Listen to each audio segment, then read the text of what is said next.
Hey guys, you know something slightly different around here today. A little Johnson, I think it's about 8 or 9 horsepower motor. Came in, guy asked me if I could look at it. I told him I'd look and see what I can do.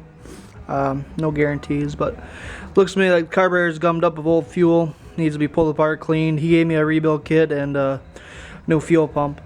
He told me to just put the kit in for sure, and I may put in the fuel pump as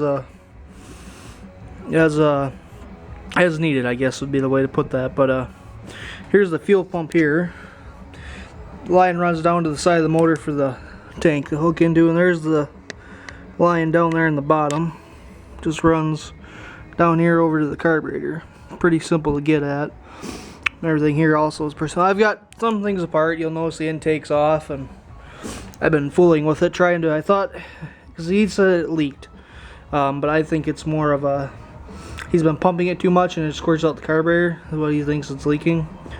And but it definitely is not running quite right at all. I can get it to run on partial choke, but she needs to be cleaned. It's got old fuel, and you can see evidence of that everywhere. I mean, you can see the old cruddy fuel, like even up here.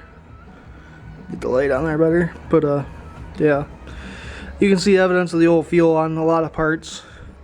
Definitely needs to be gone through and cleaned up, so I'll pull it apart and do that. Then he also has a stop switch issue.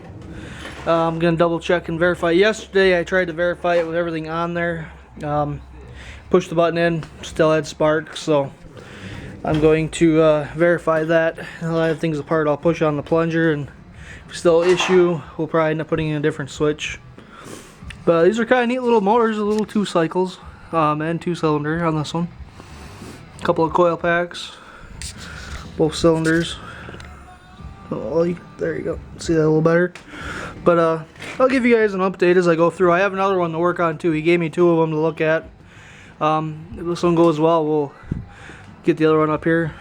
Before I even really got going, I had to rebuild the stand a little bit, so that way I could actually use it. I had to put these runners in here instead of boards he had like way up here and just flat.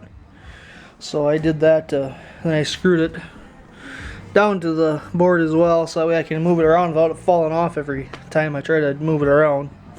But yeah, so I guess you guys will probably enjoy this if we get her going. I mean, it runs, but it definitely don't run right, so we're gonna fix it. Alright guys, catch you later.